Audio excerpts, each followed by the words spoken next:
Almighty God, by whom alone kings reign and princes decree justice, and from whom alone cometh all counsel, wisdom, and understanding, we thine unworthy servants here gathered together in thy name, do most humbly beseech thee to send down thy heavenly wisdom from above, to direct and guide us in all our consultations. And grant that we, having thy fear always before our eyes, and laying aside all private interests, prejudices, and partial affections, the result of all our counsels may be to the glory of thy blessed name, the maintenance of true religion and justice, the safety, honor, and happiness of the king, the public weal, peace and tranquility of the island, and the uniting and knitting together of the hearts of all persons and estates within the same, in true Christian love and charity, one towards another, via Jesus Christ our Lord. Amen.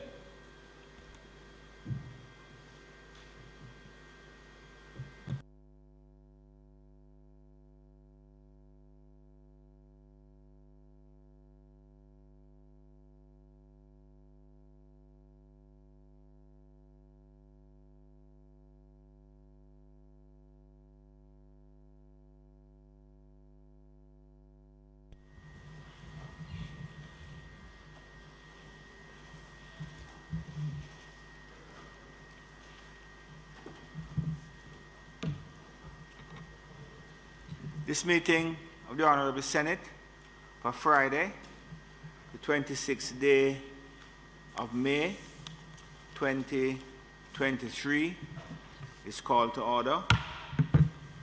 Before we begin the business of the day, notice a number of members sitting in seats other than their own, and I recognize them as such. I want to take the opportunity to congratulate. We had welcomed her last meeting, Senator Morris Dixon. We had welcomed her to the Senate, and today we acknowledge her appointment to the Cabinet of Jamaica as Minister without portfolio in the Prime Minister's office with responsibility for skills and digital transformation. Welcome, Minister.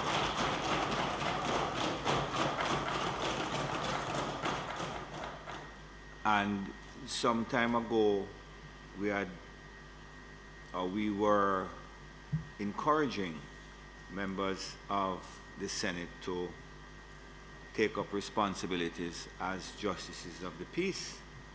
And as one of the senior justices of the peace for the parish of St. Andrew, I want to welcome Minister Johnson Smith, who was sworn in as a Justice of the Peace this month. And once again, I encourage our colleagues to make the arrangements and take up the responsibility. It is a responsibility, and it is an important one, and notwithstanding any constitutional change that may come around, the role of the Justice of the Peace will continue as an integral part of the service that we can give to our community. And this morning, Senator Donna Scott Motley, celebrating 32 years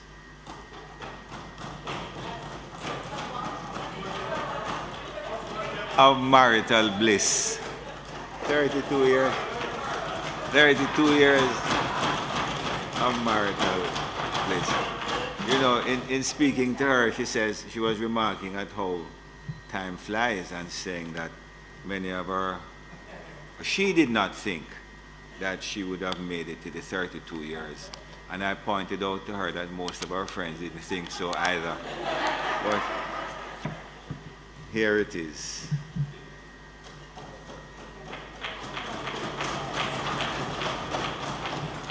And it seems like all the ladies are getting some special attention today because we welcome back Miss Lowe, our deputy clerk, who was recently in Montreal, Canada, on a course in relation to parliamentary procedure. Beautiful time of the year. She was at McGill campus, beautiful time of the year in a beautiful city. Welcome back, Ms. Lowe, and I'm sure that the experience that you have gained there will demur to the benefit of the Parliament as a whole.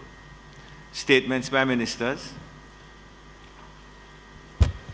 Mr. President.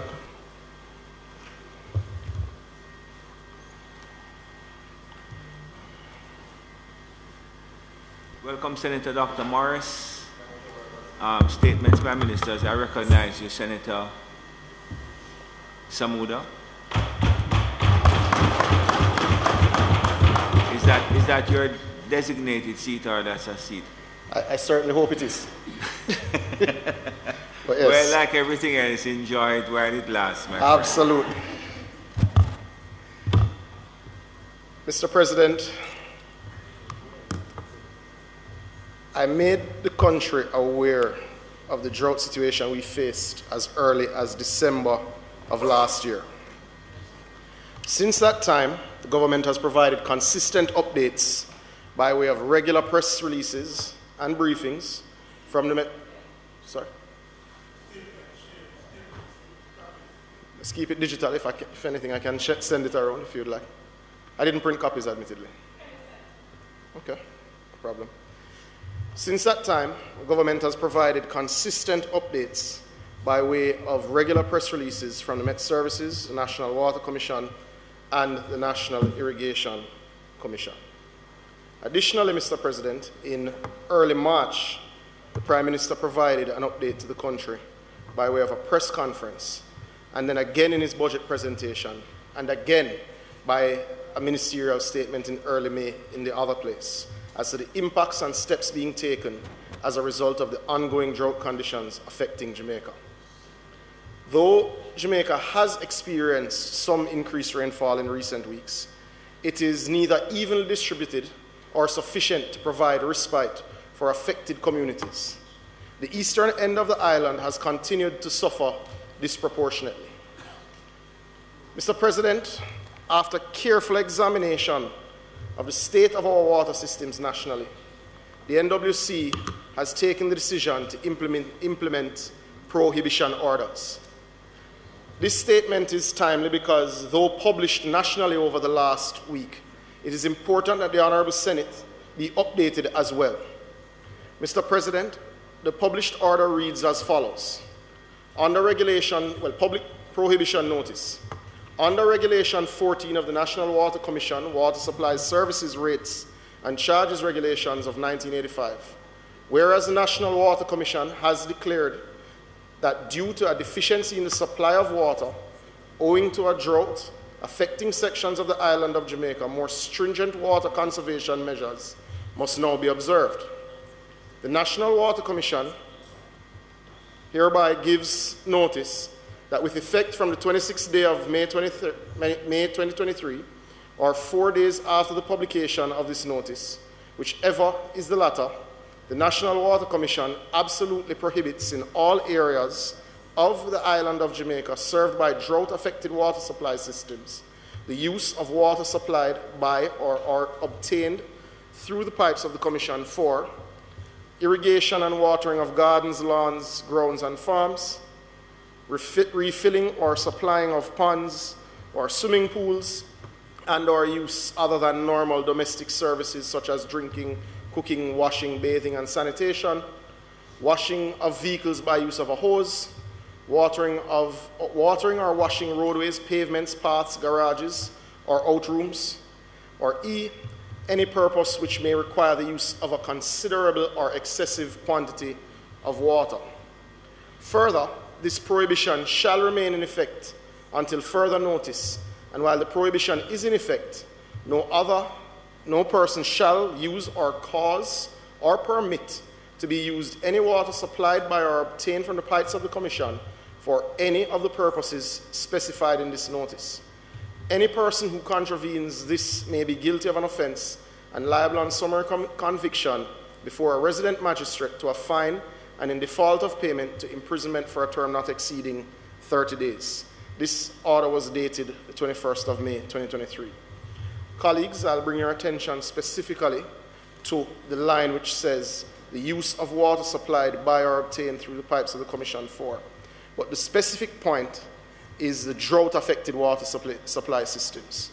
So communities will be advised which systems are indeed affected by drought, or that this applies to.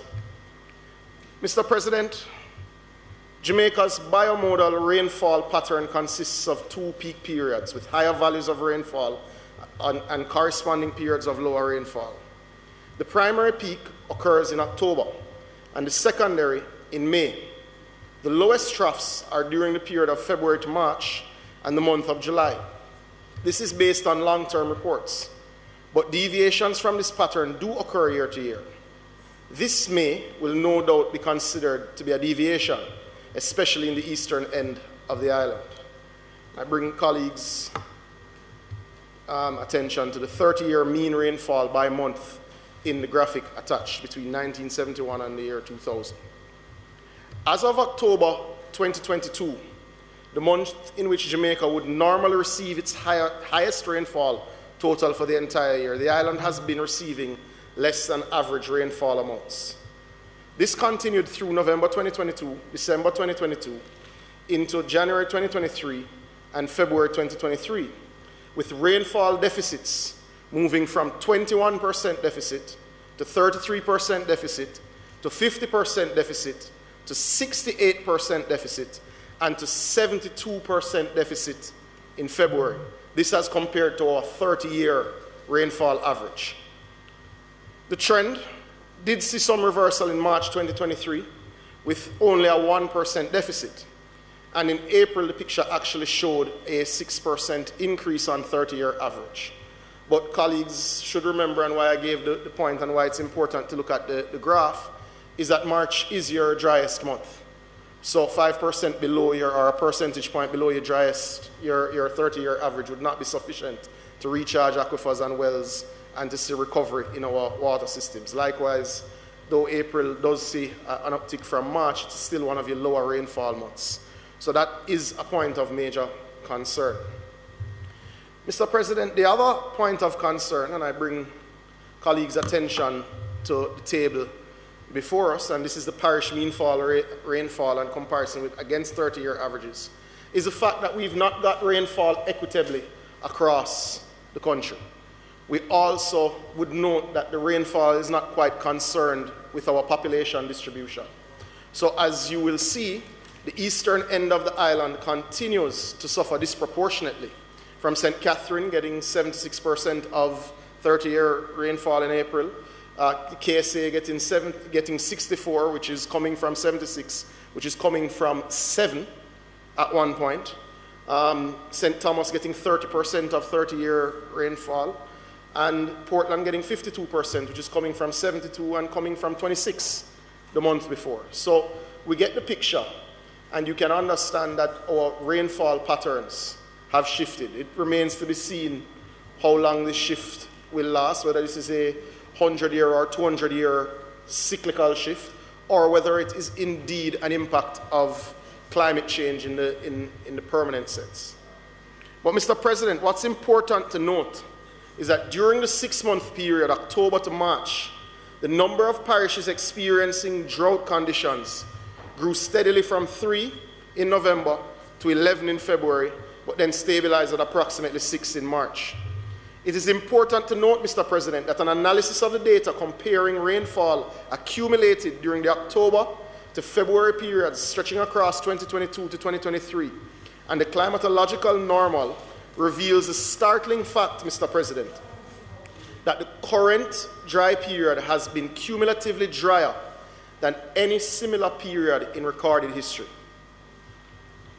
Mr. President, the Caribbean Institute for Meteorology and Hydrology has published precipitation outlooks for the Caribbean region, periods looking between May to July and August to October 2023.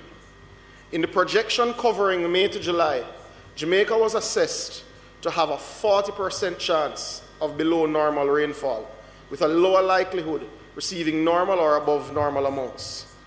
For the ensuing period, August to October 2023, the chance of below normal rainfall slips a bit to 25%, with the likelihood of it being above normal rising to 40%.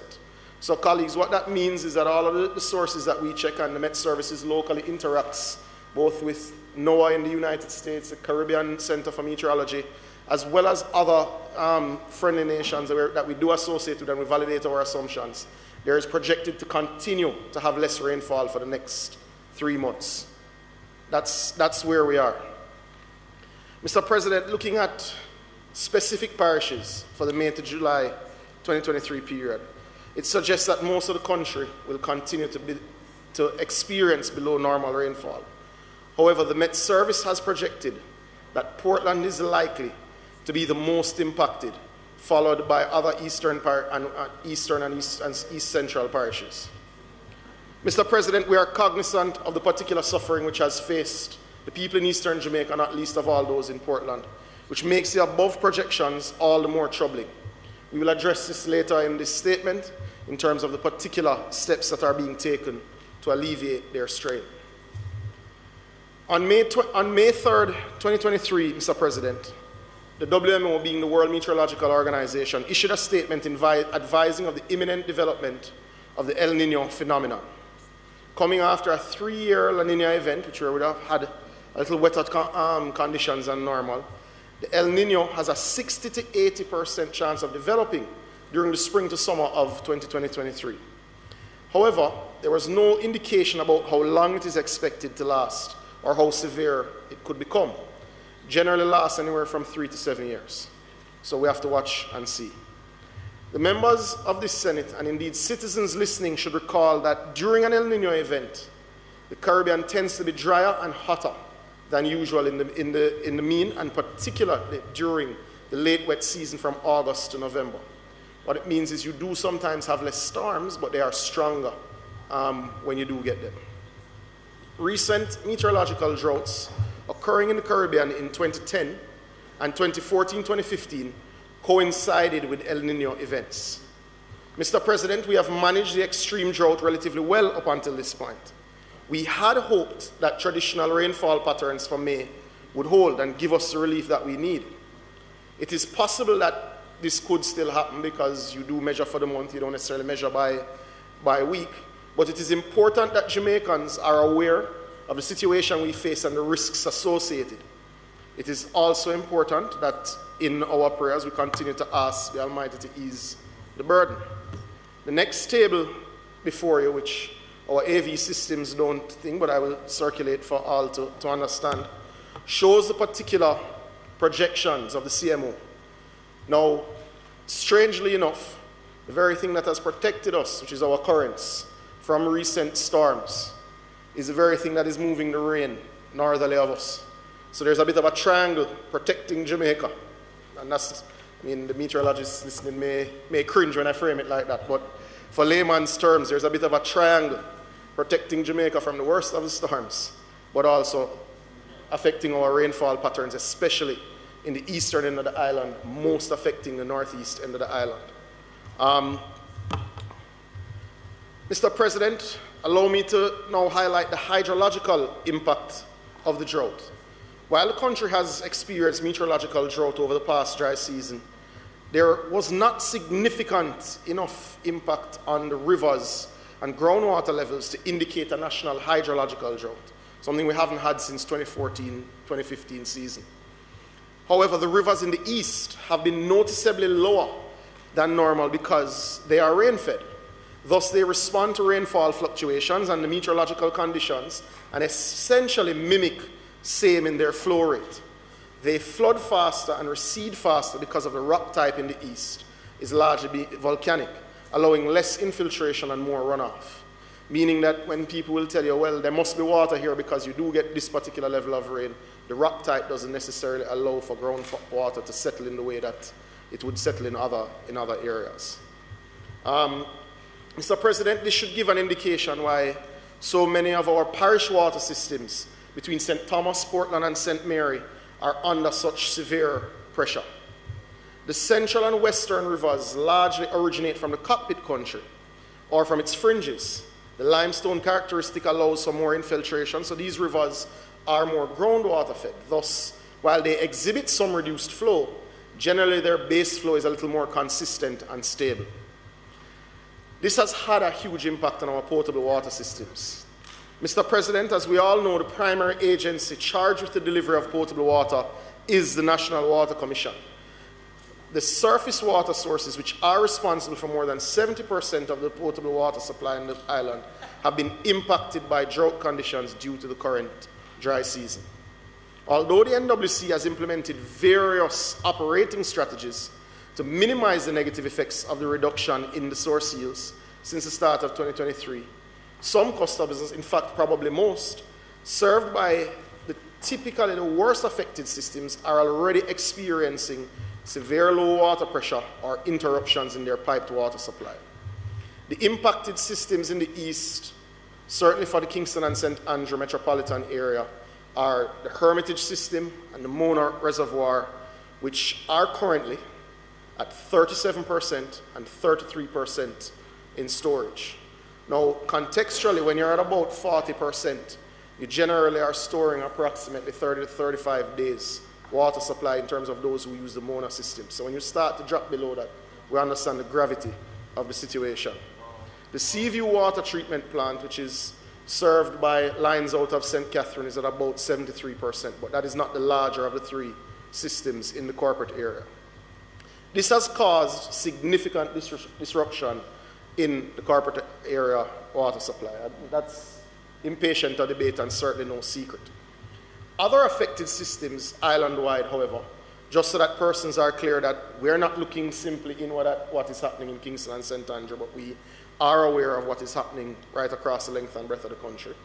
But in East Rural St. Andrew, you have the Clydesdale system, the Craighill, the Drummond, the Griffin, the Halls, the Light, the Herbert Spring, the John Spring, the Kelly Spring, the Middleton, the Mountain House, Orchard Spring, Pulpa Spring, Rose Hill, Solar Spring, Susie Spring, all negatively and severely affected by the reduced rainfall. In West Rural St. Andrew, Barnettwood, Belboa, Belmore, Bucky Plain, Chuchu Bottom as they call it, Mahoney, McGowan Spring, and Second Breakfast, all impacted. Wilmington, Needham Pen, Davis Mountain, Nuts River, Arnolty Grove, Windsor Castle, Easington, Erie Castle, Old Dumfries, Prospect, Rockbrook, and Trinity Vale in St. Thomas are all severely impacted. And I won't read through all the systems, but I could give you the full list for every part of Jamaica, and it is every part of Jamaica that has indeed been affected. The reality, no, it's a serious issue. And when you get to one area that is getting some increase in rainfall, you get to Trelawney and you get into St. James, where there's a perception that there is significant rainfall. You know, where is what's happening? You have Wakefield at maybe 80%, Troy at 50%, Ulster Spring, however, and Wilson Run at 20%. And that has been coupled with mechanical failure. These systems, which are in some cases anywhere between 40 and 70 years old, which is not really supposed to be attached to a water system, you're not supposed to allow systems to get that old, are not meant to turn on and off in the way that we run lockoffs. That in and of itself causes several of the problems that you have. The St. James systems at Dantrouth are at 50%, Vaughansfield at 25%, Endeavour at 40%, and Mafuta at 40%. That's what the rainfall in St. James has equaled in terms of measures at these major stations. So perhaps, though we put it out, and we do have to look at how we communicate, though it is put out weekly in terms of this information, it hasn't quite been accepted, I think, by much of the population that this is the current state, which is why I thought this statement was particularly important. I mentioned the systems in St. James last because, in addition to the significant impact of the drought, it's well known that there was significant mechanical failure. The line coming out of the Martha Bray, there were sections of it which collapsed, which caused about a 30-day serious impact for about 30 days. That section has been impacted, but this is an area that will have to get major capital investment, and though projected and though being planned for, we had hoped the system would have held a little longer before that upgrade was necessary. It, however, has indicated so to us that it is tired and no longer willing to be a part of that plan. So we will have to reorder some of our investments and indeed increase our capital spend in this area. The government is conscious of these issues. The particular areas of major concern are mapped above you. These are systems that have had serious issue and significant disruption because of mechanical issues brought about by the reduced drought, by the reduced rainfall and flow in the space. It has it's very frustrating for those who work in the engineering corps and those who have been overseeing the NWC because you're making some strides, but the system just genuinely isn't meant to turn on and off like this. That's not how water systems, especially aged ones, are. We are inundated with calls and continue to respond to matters as much as possible. However, there are two issues that come about and citizens need to be brought into our confidence to understand the issues that you face. When you have this sort of disruption in constant flow, as much as it's unfortunate, you're actually going to have more leaks. Because a constant change in pressure in an aging network causes sections of it to collapse. Sometimes it is the very pressure that is keeping these old 70 and 60-year pipes alive. So the constant up and down pressure, which comes about during this sort of severe drought, is actually very bad for the network. The other issue is that the levels that you're seeing in your wells affects the older pumps because they're not able to function in an efficient manner. So you do have more disruption and interruption even with the mechanical part of your system. So this is something that we need citizens to understand. The Water Commission takes no pleasure out of seeing a leak, especially knowing the numbers. There is no pleasure in seeing water run on the road, and we do respond as quickly as possible. In fact, at the parish levels, we've been working very closely with municipal contractors and with NWA teams to ensure we're able to respond faster. Jamaicans should now be aware, Mr. President, that the climate is indeed changing and that our weather patterns have shifted and are continuing to shift. We can expect longer periods of intense drought and indeed periods of intense rainfall. Mr. President, it is for this reason the Integrated Water Resource Management Council and its Drought Management Committee have been diligently reviewing all sector issues. And we have constantly updated the Prime Minister and indeed the Cabinet on the varying accompanying issues. It is for this reason the government of Jamaica was proud when it completed its work on its water sector policy in 2018. We were proud when we completed our work on the climate change policy, the emissions policy, and indeed the green paper on the watersheds policy, and tabled certainly in this chamber in March. It is why the environmental work to declare 15 new ecologically sensitive areas is particularly important and work that we are proud of. This is further reason and precisely why the government has been investing at an unprecedented rate in our water sector to improve the resilience and capacity of the varying agencies charged with delivering potable water and irrigation water. These investments not only improve delivery, though shown before, but they also improve resilience. Though shown before, I believe it's important to remind colleagues in this chamber the scope and the volume of projects undertaken. Below is a map of the projects completed in the 12 months of last year. The green ones are projects which were completed but no commissioning ceremony held. The yellow ones with the stars would have been the ones that you would have seen in the media because we were able to physically get to those communities. The next slide, which is updated now, reflects our $7 billion projected spend on infrastructure for this year. This is particularly important. Now, infrastructure drought, how is this all coming together? A lot of people will say to you, dams, more tanks, more storage, and they're right. But there's a critical statistic and a fact that we haven't quite explained very well to the public. In 2015, your non-revenue water in Kingston and St. Andrew would have been between 71 and 72%. That meant of all the water you'd collect, store, and process for distribution, 71% of it would either leak through your distribution network or be stolen. That figure is solidly below 37% at last estimate. We expect with some work that has been completed from the last estimate, it is likely to go down to about 30, but I won't call that number just yet.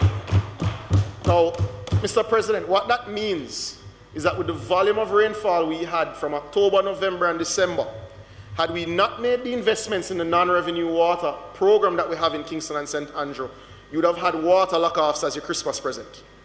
We were able to hold the system much longer because we were not pumping the water into the ground. Way less water. In fact, the overall usage by parish has gone down about 30%, despite having increased population, and overall water usage has gone down by 30% pre-drought because you're not pumping it into the ground in essence. So it's made a major difference. Mr. President, though we accept the need for all these projects, and if it was up to me, knowing the issues in the network, it would be covered with pins, as much as there are more pins than have ever been there before. We appreciate that even while doing construction, even because of drought, just the nature of what we face, we're going to need to build in elements of resilience. It's why last year we bought 8 new trucks, taking the fleet to 24. The fleet held by Water Commission was at about 4 when we would have taken control of the space. It was all done by contractors. Now, we have not ceased engaging contractors because that's an absolutely critical part of building in your resilience. But Water Commission has built in significant capacity at the time, and we are in procurement for a further 8 trucks this year, and we'll do another 8 trucks the year after, and probably 8 after that, and then we'll look and see with the investments what the real need is. We're at 24 now, we'll be at 32, up from 4, and we'll be at 32 before the end of the calendar year, and we will add a further 8 next year and the year after. That's within our long-term strategic plan.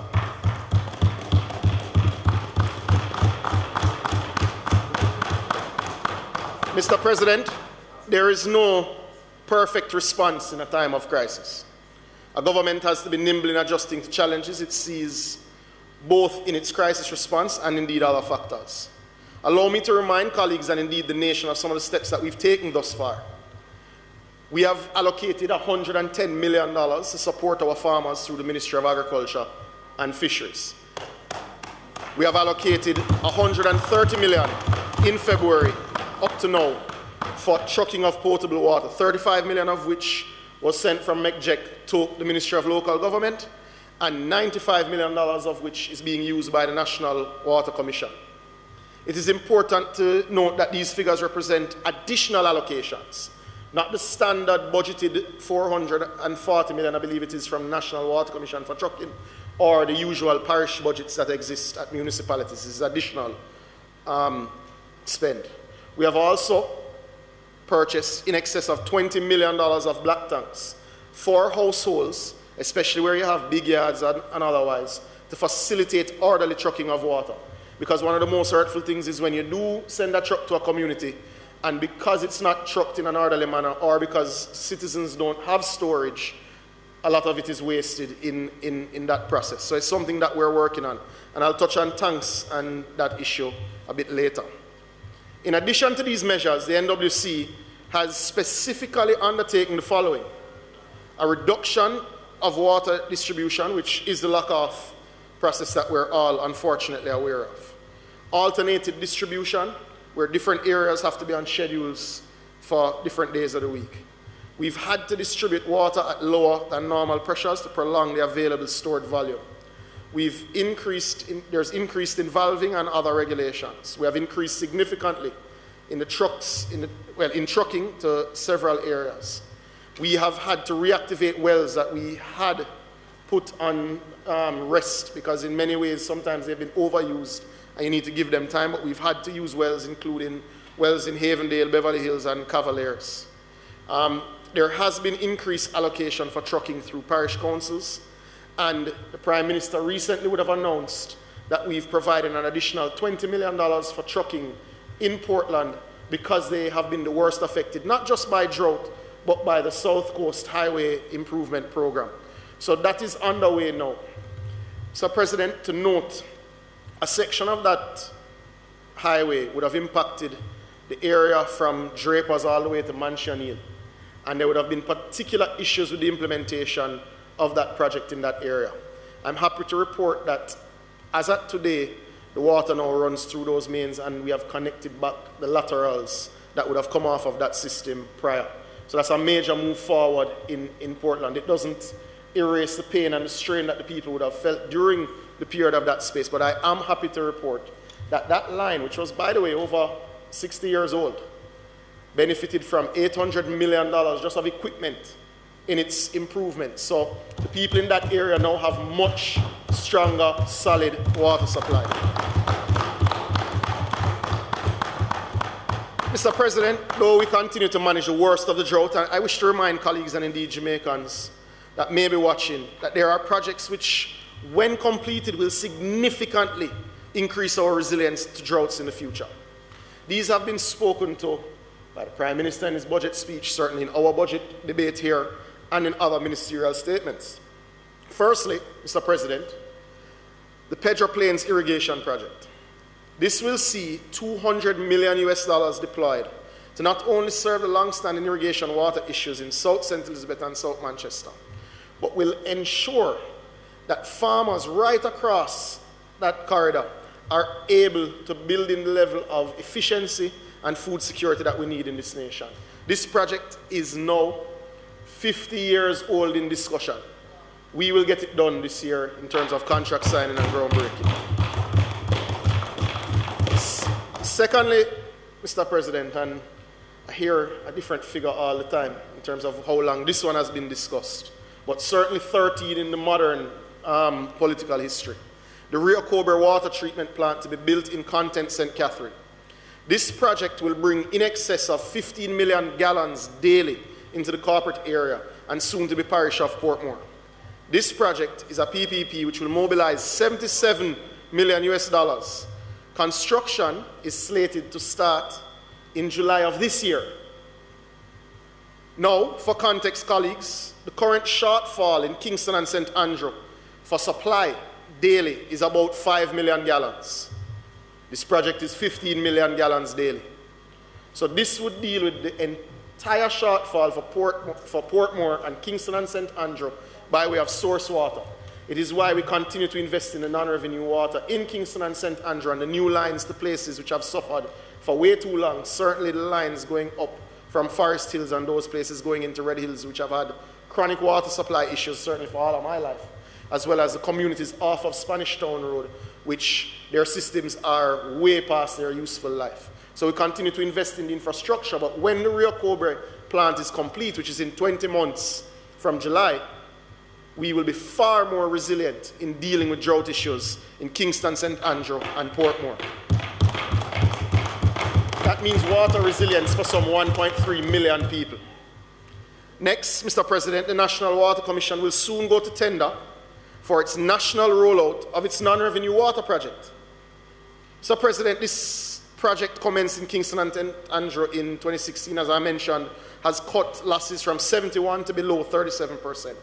This is a necessary upgrade of the national distribution network, which will include pipeline replacement, digital pressure monitoring, and increased storage. It will be executed at a cost of $500 million.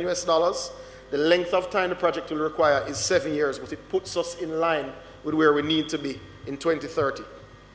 Finally, Mr. President, the Rural Water Resilience Program. This program will target the distribution of 50,000 water tanks and supporting water harvesting infrastructure nationally over the next 3 years. It too will commence in July. The first phase commencing with 3,000 tanks. Elements of the project will include 400 and 600 gallon water tanks, necessary guttering and fittings to install these tanks, And we will train 500 young people nationally, Mr. President, to install these rainwater harvesting systems and to start the process of leak detection at the household. Mr. President, the identification of the recipients will be done in a manner which mirrors a social housing program executed by MEGJ. We will target households which are either outside of the current utility footprint or in an area which is poorly covered by the NWC. Mr. President, this will target the building of household water resilience. This program will also be supported by rainwater harvesting guidelines, which will soon be tabled first in the other place and then in the Senate. This will guide all planning agencies into where rainwater harvesting is indeed appropriate and what volumes indeed should be set up at the household level. This program will benefit from its own launch, so I will not spend too much time on that one. Mr. President, I think it appropriate to take this opportunity to appeal to colleagues in this chamber, those watching online, and indeed all Jamaicans. All Jamaicans must develop a mindset of conservation around water use. Our climate is changing, weather patterns, in particular rainfall patterns, are shifting and becoming unpredictable. This means that the infrastructure that was built to take advantage of long-standing flows would now be at risk of being obsolete or inadequate. On top of that, Jamaica's water infrastructure is aged and not sufficient to produce and distribute water according to our settlement patterns and our demands. While the government is working to improve our water infrastructure, every citizen must begin to practice water conservation measures and make local household investments in water capture and storage. To this end, the government has already announced that it will procure and distribute water tanks to households that are not in a position to do so themselves. We will invest, Mr. President, in greater trucking capacity to alleviate the pain and strain where infrastructure has not yet caught up. Mr. President, the government is very clear on the plight of the people facing the worst of this awful drought and is doing everything possible to alleviate pain and strain. Mr. President, I thank you.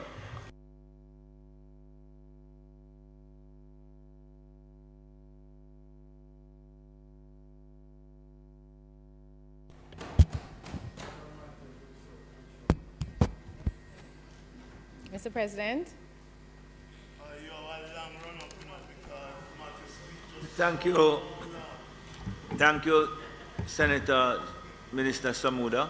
Senator Fraser-Binns. Thank you, Mr. President. And no, actually, I shan't be as long as Minister Samuda in my response. Let me thank Minister Samuda for that very extensive and detailed presentation on the state of drought in Jamaica 2023. Mr. President, as I listen to Senator Samuda, it is very clear that if there are any amongst us who are of the view that climate change is not real, then this is an opportunity for them to have first-hand experience of the realities of climate change. Minister Samuda, the issue of drought, and we hardly disagree on anything, and I will say that, save and except for the policy positions that you have articulated, some of which I'm not in a position to counter,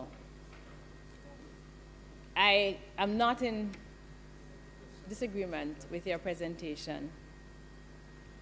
But the reality that faces us is that every year, without fail, certainly since I have been actively involved in politics, we come to the country and we have a conversation like this. And we talk about the challenges of drought and the problems that we're facing in the country. And then we lay before the country a list of policies or activities that have been undertaken or will be undertaken to counter our drought. But what is consistently lacking is that successive governments have not sought to truly design a long-term way to treat with the drought issue. And I hear you, Minister Samuda, in terms of some of the matters that you noted that your administration is treating with. But the fact is that we have not really sought to design in a real way a long-term policy to deal with what we know happens year in, year out, that we call drought. And this is not unique to your administration. This is something that has crossed across both administrations, Senator Golden Campbell. I am pleased, Senator, that there are some attempts that are being made to treat with how we manage our drought condition now and going forward. And you have articulated some of the plans that your administration has in terms of how it intends to deal with the problem going forward. I must say, though, Minister Samuda, that it would have been, well, let me put it this way.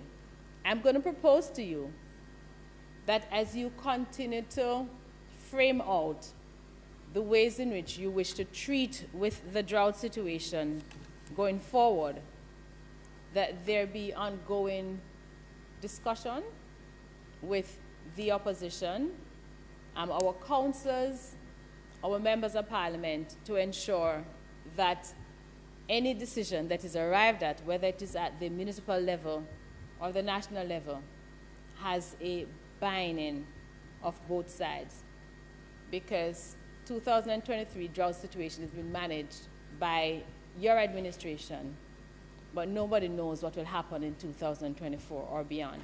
So it's important that both sides sit down and carve out how we go forward as a country to deal with the situation of the drought.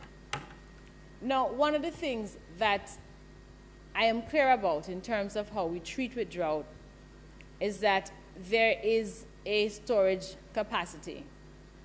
And I hear some of the things you mentioned, but I am forced to think about, and I stand to be guided, Minister Samuda, I'm forced to think about, for example, the Mona Dam, and you mentioned that the Mona Dam is at 30% capacity. And I know the argument, well, I know it has also been said that the silt that is presently in the dam has prevented us from really capitalizing on it. And I also know the argument that has been proffered in terms of the challenges that will occur if we were to try and reduce the silt. And I wondered whether, as we contemplate new and different ways to deal with this situation, if perhaps we need to address our minds, and perhaps you have, but it wasn't stated, but if we need to address our minds to the optimal use of technology to help us, whether it is going to be, and perhaps I'm simplifying it, but you know, from speaking to other stakeholders, something that they have shared with me which can be done is almost like a vacuum suction instead of the actual dredging that we have been talking about year in, year out. And I recommend that to you for something for consideration. I also want to clarify with you what exactly is the status of microdams, whether this is something that is on the radar for use and contemplation. And then, and rehabilitation, the trucking of water, perhaps it's the thing that we know most apart from water lock-off. We know about the trucking of water. And I am forced to ask you, Minister, and I do know that it is something that takes place at the Ministry of Local Government level primarily. But I am forced to ask you if you have before you, or if you can attain for us, the number of persons that have benefited from the trucking of water. Because I will tell you, one of the things that I see happen a lot is that when you're trucking water, and Floyd, who is now very busy in a particular constituency, will tell you of his experience, by the time the water reaches its destination, half of the water is gone because it leaks out of the tank. So that is something I think we need to look at. But secondly, I am not sure how effective or how many households have really benefited from the trucking of water. Some time ago, the discussion was had, and perhaps we can relook at it, about using standpipe. In the country where I was growing up, we used standpipes a lot, and it was very effective. Maybe we need to look to see whether that is something that can be revisited.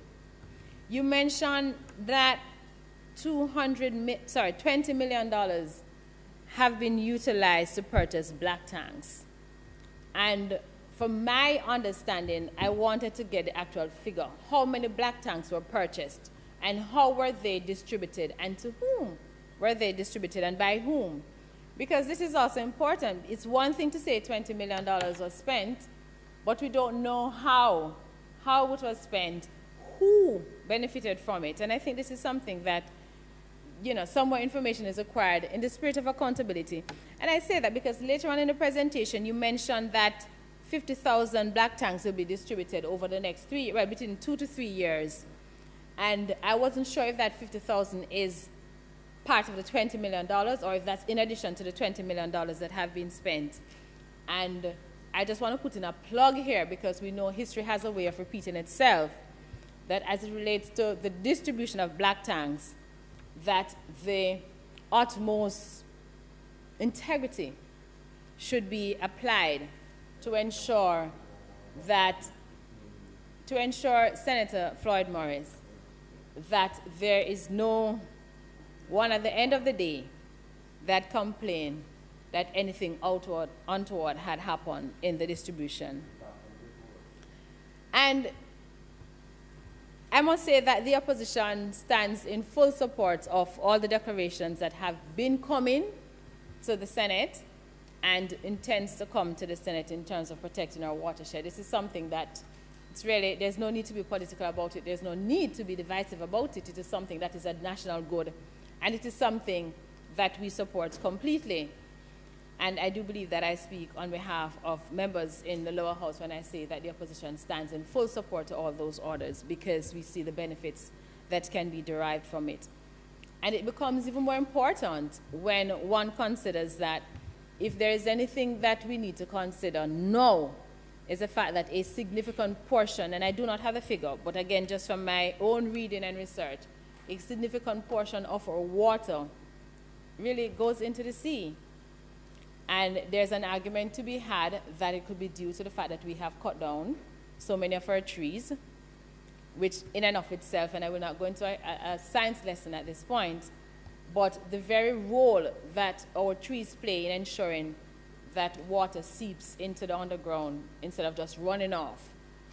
I believe that is something that we need to look at.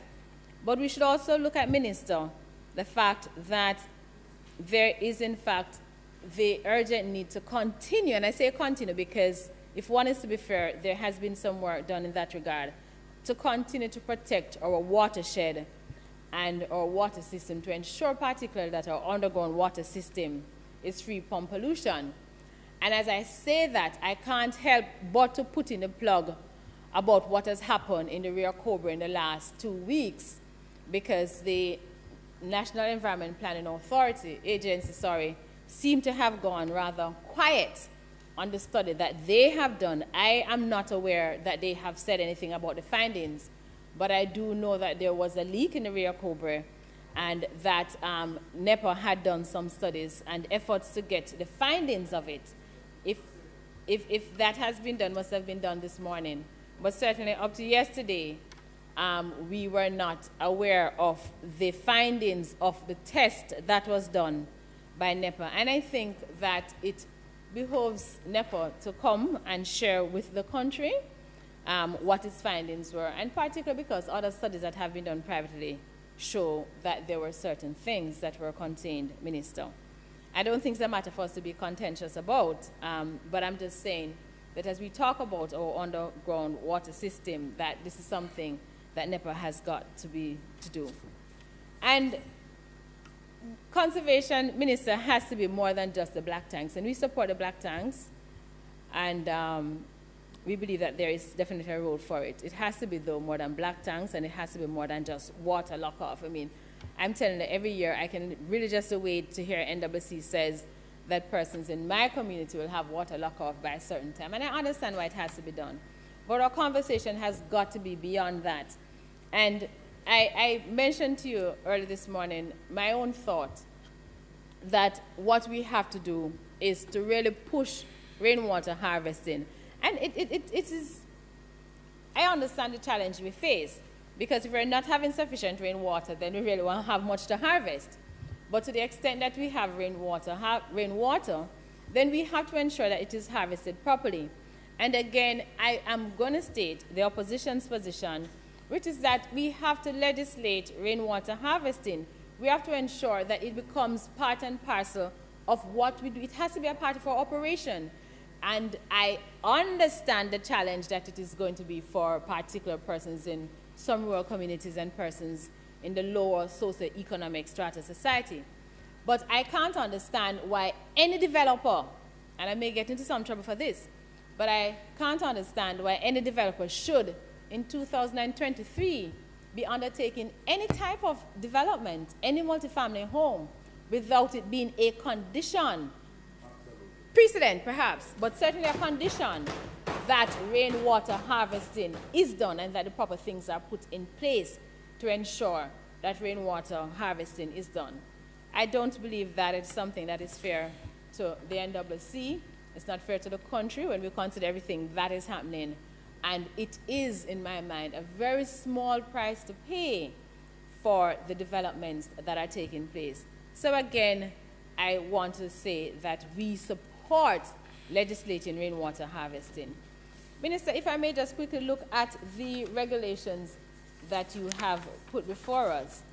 And you mentioned at one that the regulation impacts irrigation of and watering of gardens, lawn, grounds, and farms. And I wanted to just take out farms because in an era of food insecurity, we can't undervalue, and I'm not saying you are, but I'm saying that we can't as a country undervalue the importance of agriculture and our farms, be it our major farms or mega farms, or be it the smaller farms, because this, in my mind, is what is going to give us the stability that we need. And I am aware that there are some provisions, as you said, that have been made for the Ministry of Agriculture to deal with our farmers.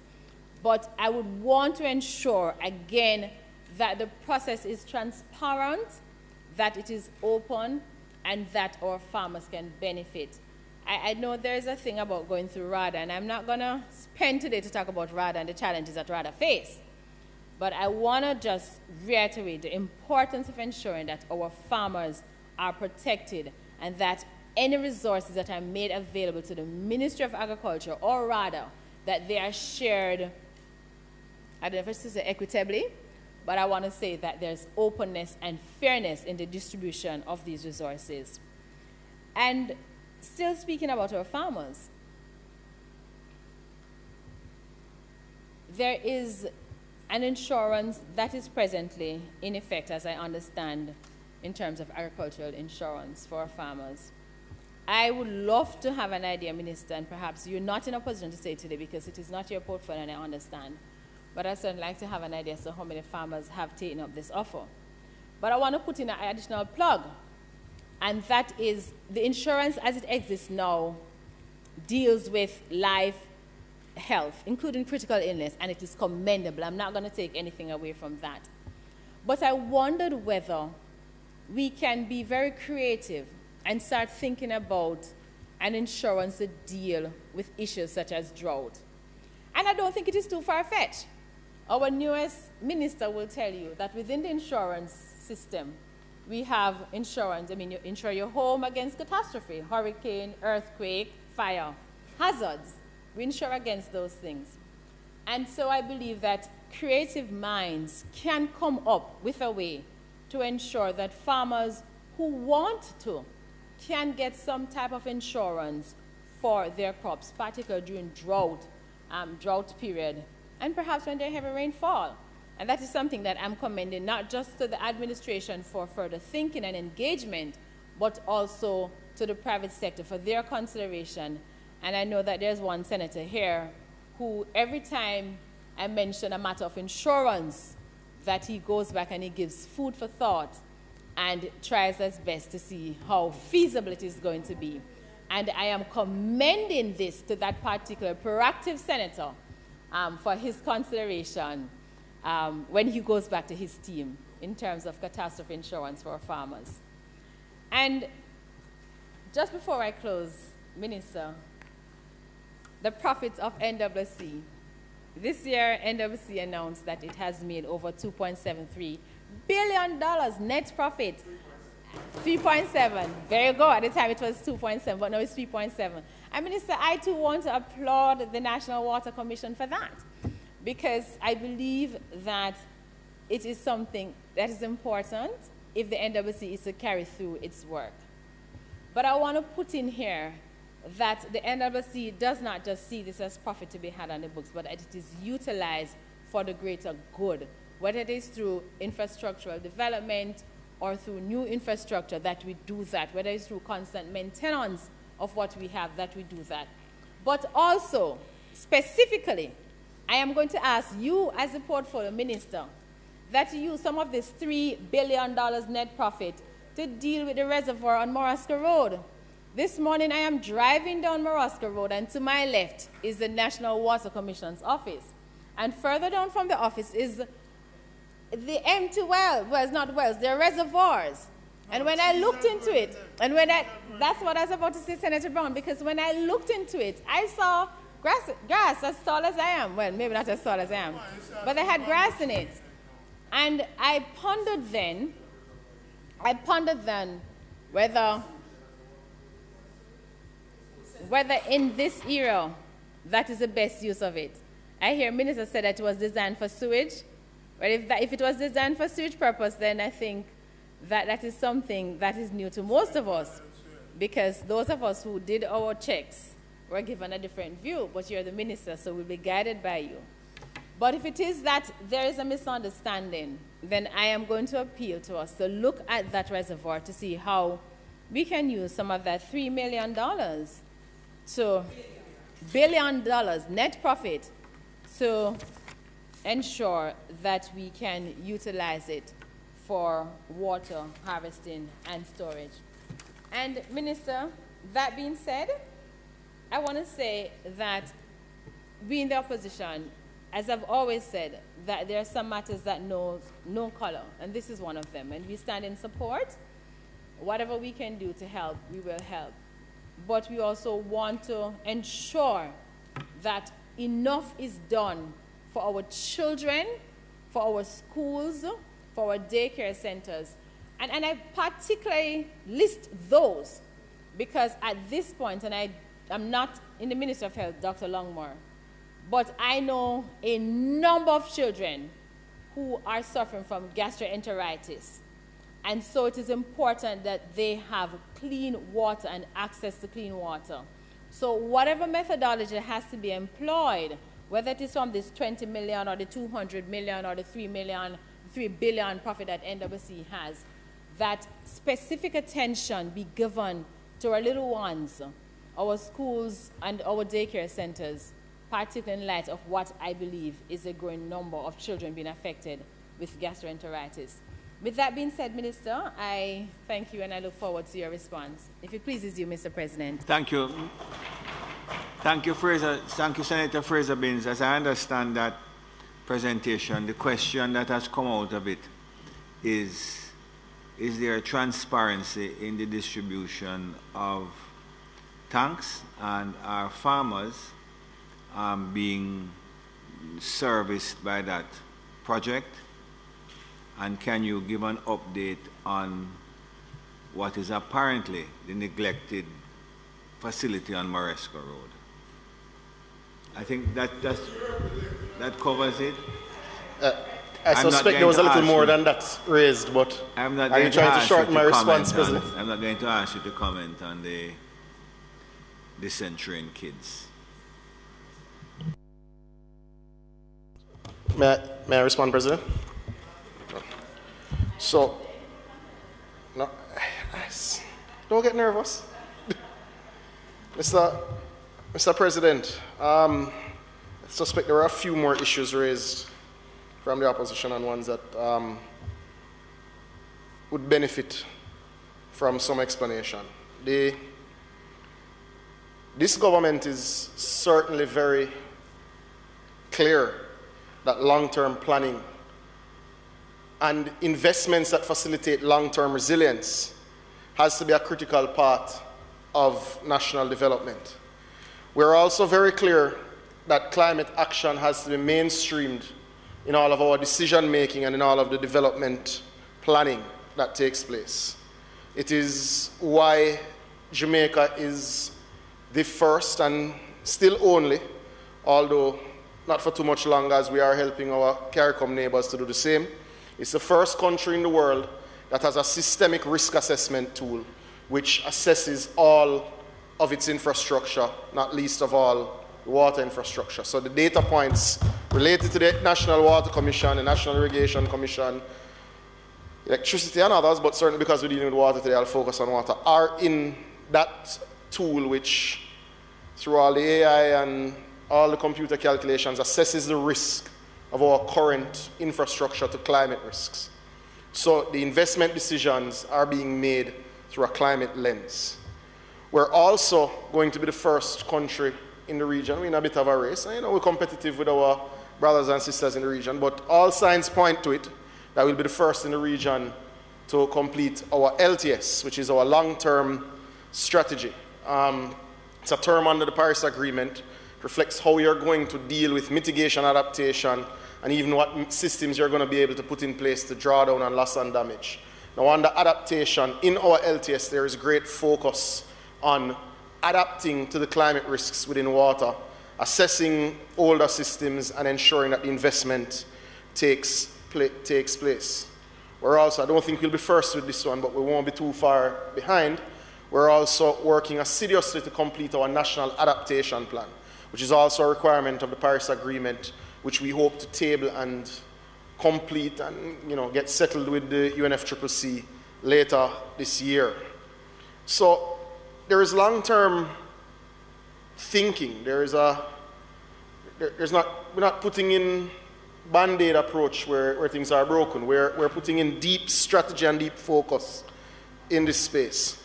But we're also not just doing these nice documents that sit on a shelf and somebody says, here it comes, we put in the money where necessary. It's why the Prime Minister would have announced something that, Senator Brown, when he responds, will say things take too long, but they do take too long in Jamaica. Something that has been discussed now for 100 years, actually, literally 100 years in Jamaica, but was really raised to national consciousness by former Prime Minister Siaga, is the Mahogany Vale Dam. The Yalas pipeline is meant to be a part of the Mahogany Vale water system, not the be-all and end-all, but we did a part of it and we diverted attention elsewhere. But the Mahogany Vale Dam is being explored and we are pursuing with multilateral partners the development of this plan, because we know that for the eastern end of the island, significantly more storage will be required. For everything. The reality is we don't expect the size of our economy to stay the same. We expect the number of visitors, number of residents. We even expect to do the work to ensure that our diaspora increases in their numbers as returning residents. So we know we're going to need significantly more water. It's why, and colleagues may not know this, though the plan was developed in detail by Dr. Chang when Water Minister in 2009 for Rio Cobre. The first time the Rio Cobre water system was mentioned that I have been able to find was actually in, colleague Senator Delroy Williams, was actually mentioned in a debate by Bustamante and Garvey as councillors in the KSAC in terms of the need to bring water from the Rio Cobre. So that's the first that I'm aware of. I'm not saying it wasn't before or there may not be other paternity, but I've found evidence of that. The reality is that shouldn't have taken so long, but we are where we are now, and we have mobilized $77 million of investment to ensure that Portmore, Kingston, and St. Andrew achieves the water resilience for what is little less than half of what the population is, or certainly we'll look and see what the census says when complete. The Black River as a source of irrigation water has been discussed from the Spanish, the British, then us as independent Jamaicans. Michael Manley announced a plan for the Pedro Plains irrigation system in 1973 in New Building, St. Elizabeth. That shouldn't have taken as long either. However, we will get it done, and we'll get it done this year with the mobilization of $200 million of investment. A national NRW project was needed the year I was born. It was needed the year I took common entrance. It was needed the year I left Campion. It was needed when I turned 30. It was needed last year, but we're getting it done now. I can't say why over 70 years we haven't gotten that done, but we're getting it done now. Well, the pipelines were collapsing. That's the bigger problem. This program will mobilize $500 million through an international open procurement to attract the best water company that we can in a full national program that will take 7 years for rollout, as said in the statement, that will digitize our network, will put in the resilience, and will take out the old asbestos pipes and put in the ductile iron pipes where we find those. This project will significantly, in essence, it will double our national capacity. Because you will nationally, as we've seen with Kingston and what we've done in Portmore thus far, you will cut half the leaks. So immediately you will have double the capacity by fixing your distribution network. These are major long-term investments. Rather, they're investments that will have major long-term impact on the resilience of our water sector, and ones that we are proud to ensure that we get kick-started. Not to say we're not proud of the fact that we fixed the non-revenue water problem in Kingston and St. Andrew and Portmore, which international standard, New York is about 20. So just to give it context, nobody gets to zero leaks. It's just not the nature of water distribution networks with current distribution systems. A point that found favor with me, Senator Fraser-Binns, is the absolute need for political agreement on water in particular. Because water is going to be the basis of all future development, and perhaps through that political conversation, we may even need to add some details over time to Vision 2030 that get a little more specific than such a national development plan would normally be. Maybe it's considered an addendum as such, to ensure that we don't erode the gains that we've made at the National Water Commission, where we've taken it from being a fiscal risk or a financial burden to the country to being profitable. And that we continue along the planning for these very critical projects and don't have any disruption. So I agree with the need for political discourse at the highest level as well as at the local levels to ensure that communities are at the core of that planning. I think that is absolutely necessary, and it should, our leaders, MPs, councillors, absolutely is necessary. No objection there. You mentioned microdams. In the Prime Minister's budget presentation, he would have mentioned can't call it a microdam. It's a little larger than what we classify as a microdam. But it's a small dam. Let's call it a small dam that will be built in Rock River, Clarendon this year. Now, that is another one that don't quite have the history, but it seems to be decades old in terms of political promise in that space. Microdams come with different issues. I'm not for moving away from the ones that we have. I think there's a lot of work to be done on the ones that we have, but we have to look at them at a case-by-case basis. Jamaica still has more groundwater, approximately 5 times the groundwater that we would need at this population size. Now, climate change can cause that to decline, but as we all know, we haven't quite developed in a manner that the development decision was measured by where the greatest water sources are. Otherwise, the capital may have been in Black River, St. Elizabeth, because that would have been your greatest water source. But we are we are where we are, and at the time when the population would have been developing, it was still so much smaller than it was now. So one understands that that may not have been the primary issue because there was enough water everywhere. But that aside, we will have to use a mix of solutions. There's new technology that is identifying new wells that we didn't know existed. There is use, I believe, in some parts, perhaps in the hills of Clarendon, and possibly, and I'll wait on the hydrologists and the engineers to tell me, to make sure that we don't fix one problem and cause another. There is possible use for microdams, but we'll do the assessments and update the Senate at the appropriate time. On the issue of trucking, trucking is the absolute least efficient way to deliver water to people. We take no pleasure in announcing trucking. And the sad thing, Senator Fraser-Binns and Senator Brown, is that I don't know that there is any parish council in the country or even the Water Commission over the 50 years that would be able to adequately quantify how many people have been served by trucking. Because what happens, and it's heartbreaking to see, you go into a community, people descend and run out with buckets, etc. I don't know that there's any way to quantify, and which is why the tank initiative is so important and why the infrastructure that is going in. But there is a point that you raised before I come off of trucking, which I think I need to explain. MOH, being the Ministry of Health, sits on the Drought Management Committee, Mr. President. We have had long sessions working through the protocols for trucking and the identification and marking of trucks which are safe.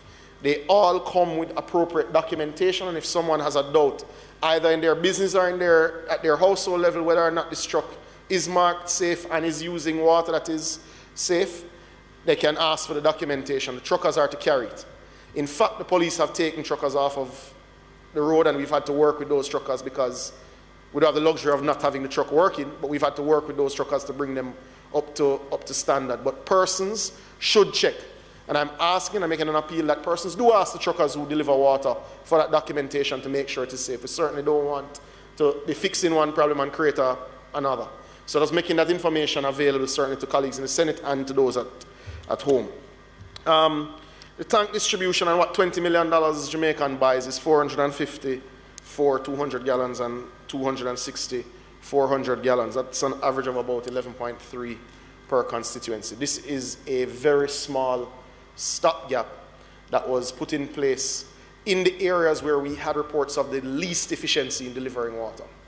So MPs were asked to identify these areas, and they've been working with NWC for the distribution of these tanks, which also has had its own challenges. But we've taken the learnings from that and will apply it to the bigger program. The bigger program, and just in wrapping up, President, the bigger program, that 50,000 target, I mentioned that it will follow the same process that the social housing process uses. It means there will be a social inquiry, there will be a committee by parish that will ensure that the recommendations from MPs are validated. It will be people on path, it will be persons that fall within a geographic space that does not have NWC footprint, or the NWC footprint is so poor that they may be getting water once a week.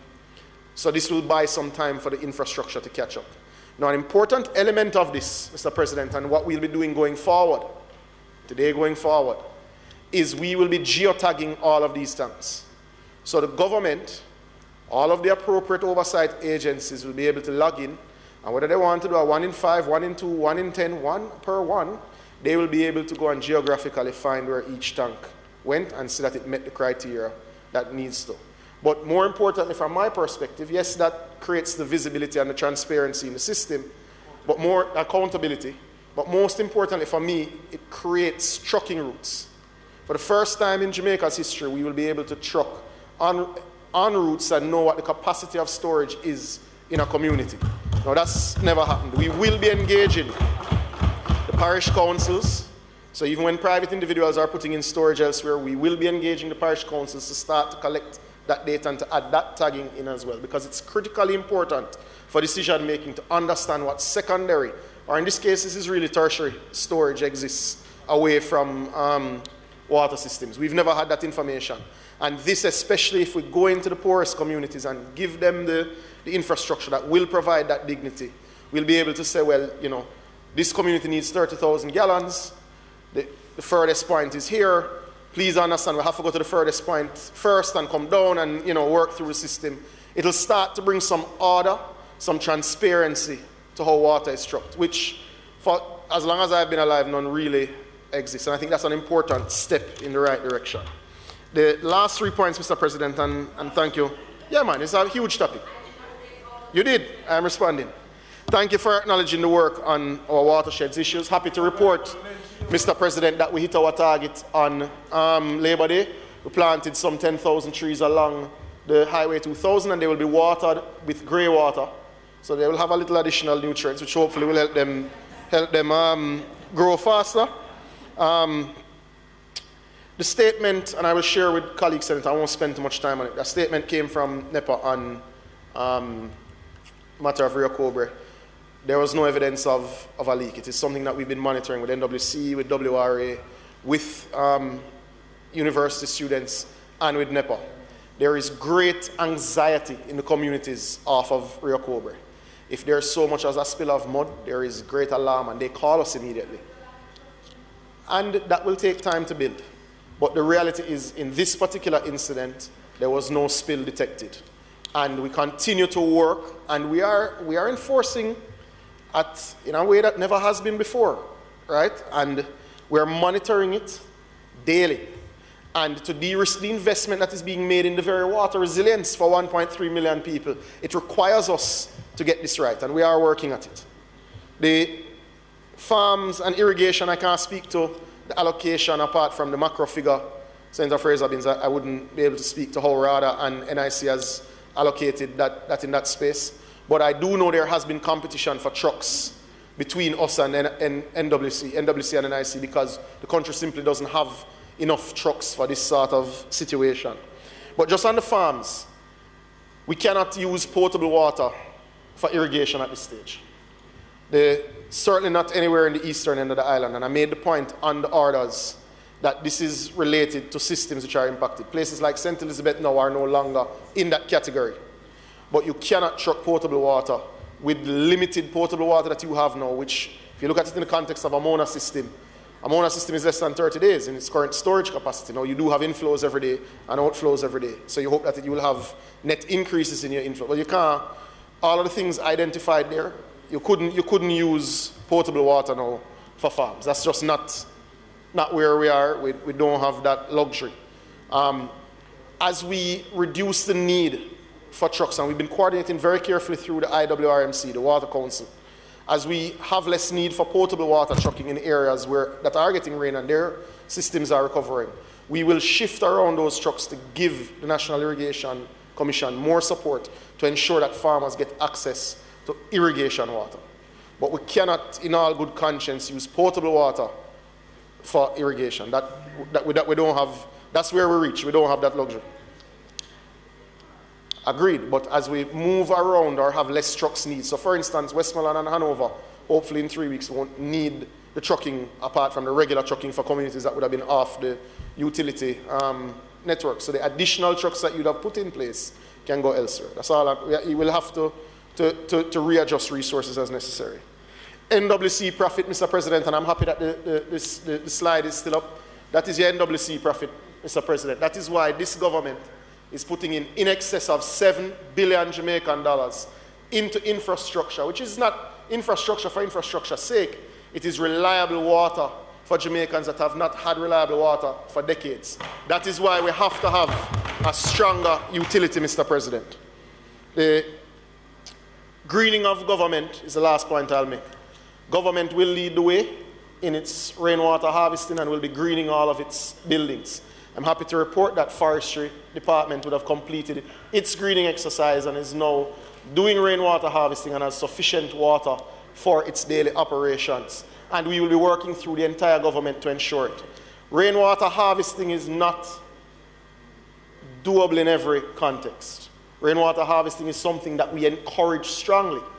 And in some areas it will be mandatory, but it cannot be a carte blanche done because, not just because of cost at the household level in the poorest among us, but because the capacity to treat and use that and manage that water carefully does not necessarily exist at the household level.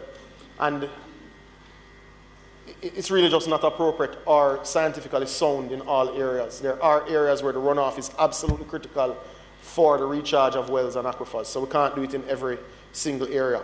Where it can be done, it should be done and will be done. Thank you, Mr. President.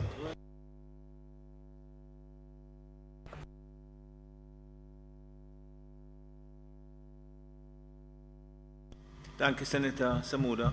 Question, Senator Morris?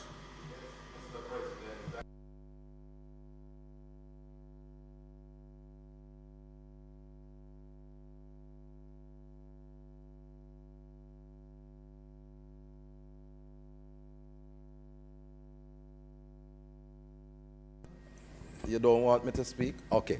All right. Okay. I see ministers turned on back my mic.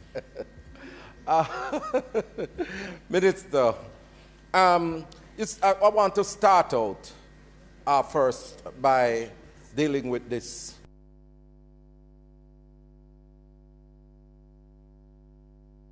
exclusion of farmers in that order. Because if it is that farming is going to be affected as well, I think a similar situation can be said about construction, because they do use a lot of potable water in the construction industry. So if it is that you are going to include farmers in this order, why is it that you are treating the construction sector differently? And they do use a lot of the water, and the farmers do need water in order to, especially, you know, in some of the modern agricultural production that is being used these days. Right? So I would want to know why and how you're going to treat with such a situation. Minister, I also am very concerned and suffer.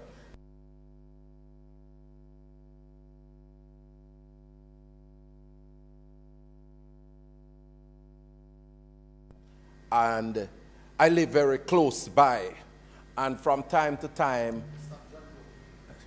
no man, I am jogging elsewhere. I'm jogging on the trail in St. Mary. But the truth, Minister, is that a lot of water is flushed through the community from the Mona Dam. And when I check where that water goes, it goes straight into the sea. And I think that we can develop a mechanism where that water is channeled elsewhere and used for other activities. For example, it could be used in the construction industry rather than having it going straight into the sea. And I think that is a matter that needs to be dealt with. I'm very much concerned as well, Minister, about the level of construction that is taking place across the city, and the inadequate storage that is being factored in these developments. And I really think that, you know, we must ensure that these mega housing developments build storage facilities underground in order to to harvest water that would be coming from these buildings. I think if we initiate such measures, it will see significant water storage improvement in the city especially. But, Minister, I am a rural man as well, you know, and I have been traversing our communities across St. Mary in recent times. And I'm very much concerned, Mr. President, Minister, about the extent of the water problems that are confronting residents across the constituency. And it is so bad, Minister, because to truck the water, one resident told me that it cost her $24,000. And she is not somebody that is working. She has to rely on individuals from overseas, relatives overseas, to send that money to assist her. And, you know, when the water truck comes in the community as well, Minister, some of those water trucks, the hose that carries the water to the tanks are defective. So by the time you have a truck that carries 3,000 gallons of water into our community, 1,000 of it is wasted because the hose have burst all over.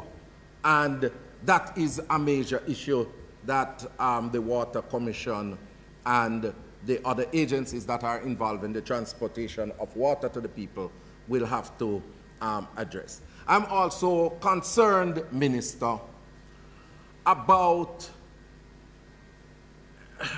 how we implement projects in some of these constituencies and communities.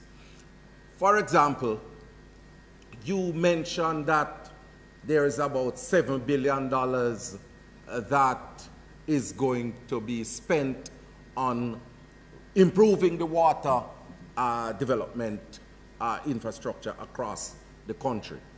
Will we see a situation, or can we see a situation, Minister, where every member of Parliament knows that they will have at least, and I'm just using arbitrary figures, $20 million at the Water Commission that is earmarked for their constituency, that they can say, all right, this year I'm going to be building a tank in X community out of this allocation that is there. And it will see over time a significant improvement rather than, you know, you just concentrating in a particular geographical area, some of these things. And what I call the Kingstonization of development, where Kingston tend to get the lion's share of resources in terms of. Don't be surprised. Don't be surprised. Send me them, Minister.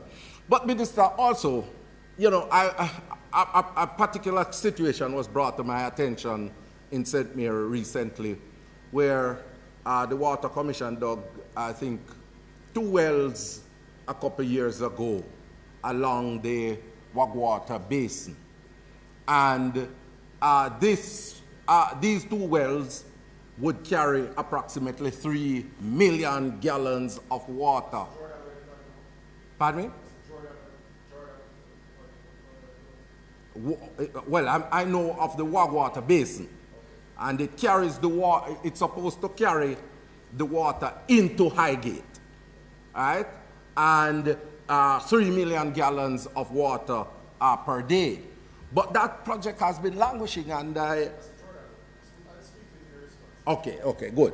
You know, but that is urgently needed, Minister, in light of the serious problems that residents in Marlborough, Rock River, Fraserwood, all of those communities, Esher, Sidon, all of those communities are being affected by the chronic water problem.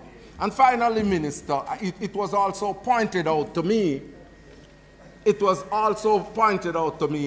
Senator Charles Sinclair, leave me alone.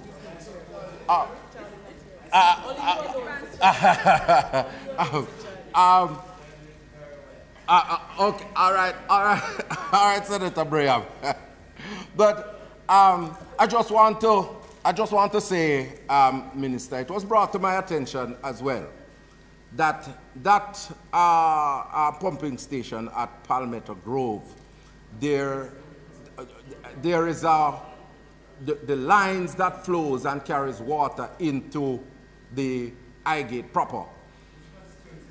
The water main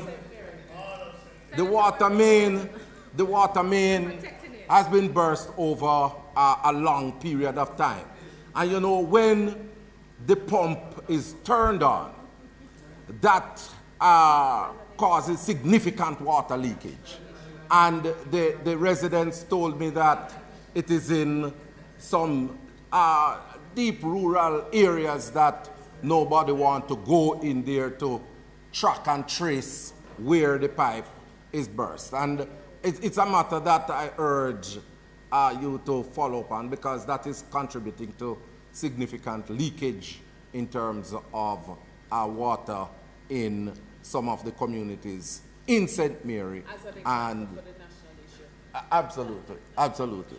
So, Mr. President, those issues I put to the Honorable Minister and seek your attention, because St. Mary is a part of the nation as an example. May it please you, Mr. President. Thank you very much, Senator Morris. Whereas I could have eked out a question from Senator Fraser Binns, I'm unable to assist with a specific question from that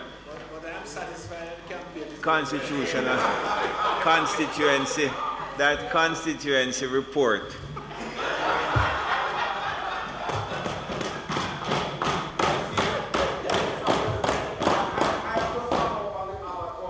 Yes, and the truth about the matter, one has to find an audience where one can find it. Yes. So Senator, thank you, Senator Dr. Floyd Morris. Senator Samuda.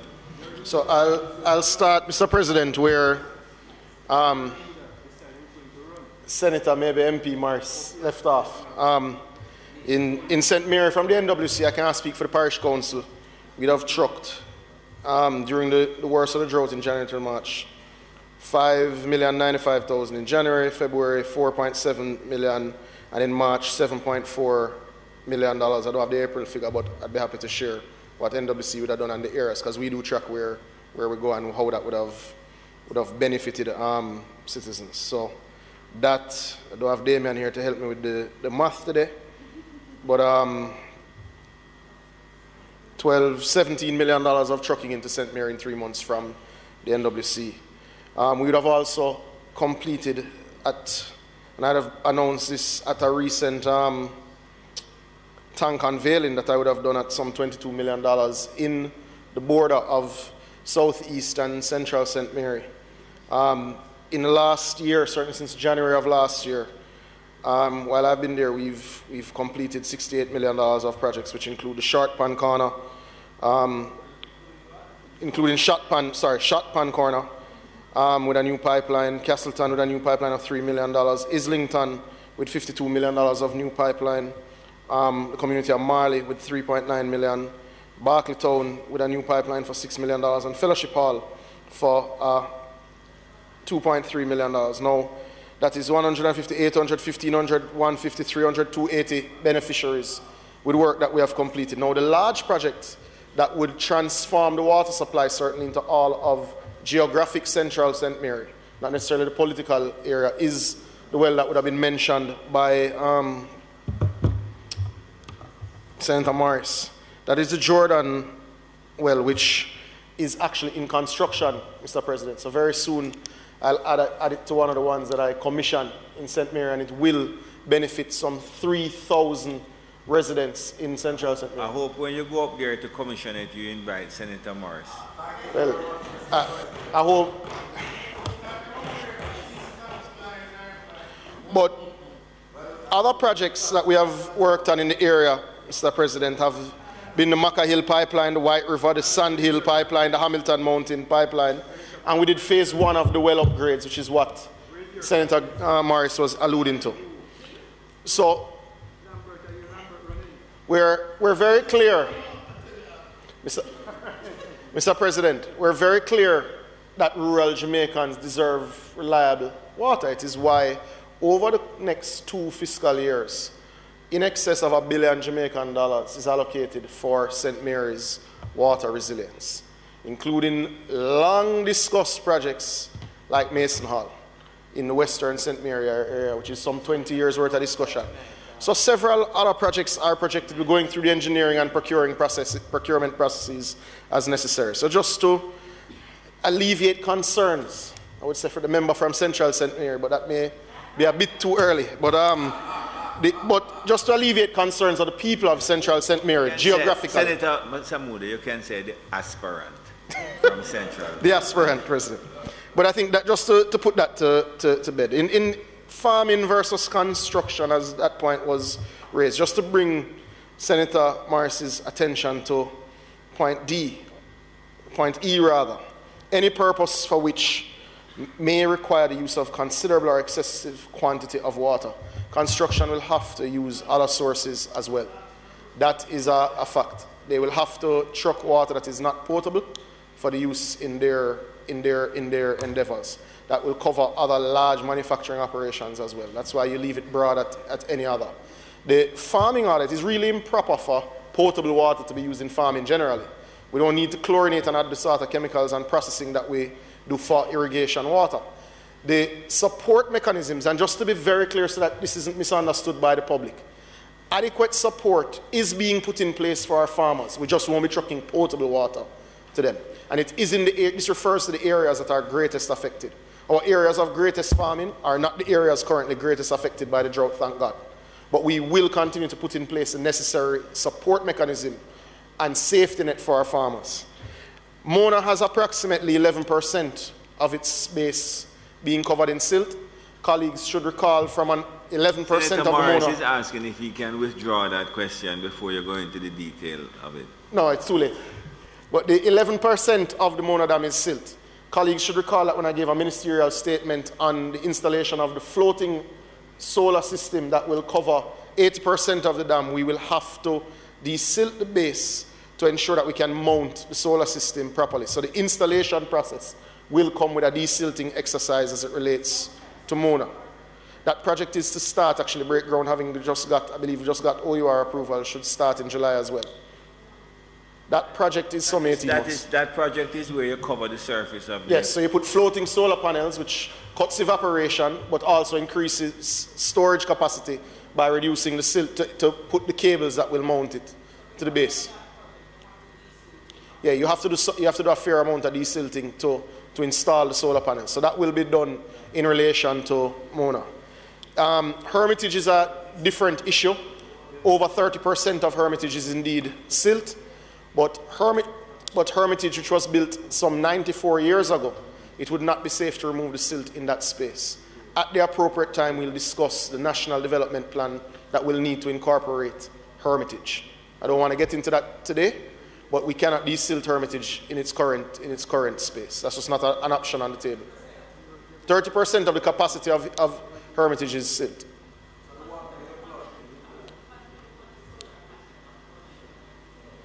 Yes. The water that is good, it is being flushed from the Mona. So the flushing happens at all pumping stations whenever they're turning on or closing off a system, or they're doing, I can't remember the technical name of the process, happens at all spaces. I don't know of a system that can capture it, but it's certainly something I'll look into. I've asked in the past, and it was what was said to me was highly technical and highly expensive, and was almost more expensive than other solutions to bring in more water. So it wasn't seen as the highest ROI option available to us in that space. And relative to what you use in Mona, it's actually a very small percentage of it. So that was the technical advice that I received. KSAC for a long time, and certainly we in this chamber passed the building code and the amendments to the Building Act and the approval process. They insist on storage, Mr. President. I don't recall the ratios of how much storage, etc., and it will always be a good time for review. There's never a bad time to review whether or not you've built in sufficient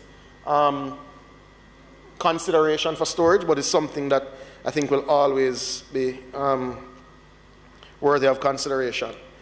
The Prime Minister said in his statement in early May that he has asked me to meet with all MPs to assess with them the particular issues that they face in their constituencies.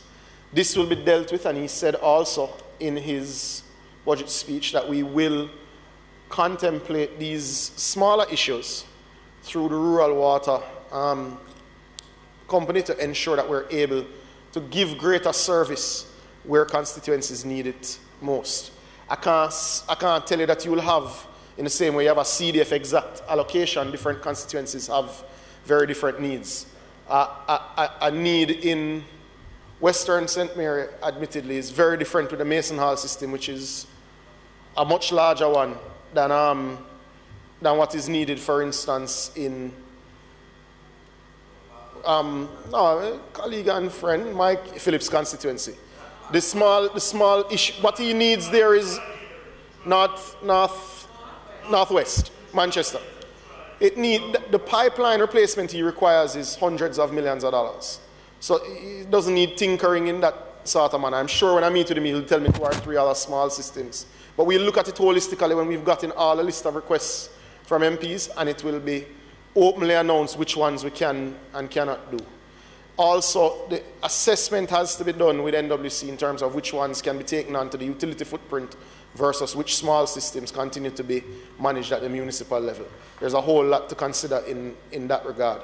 But yes, all constituencies will benefit. Over the last 3 years in our capital program, every single constituency has benefited from some capital investment from the NWC.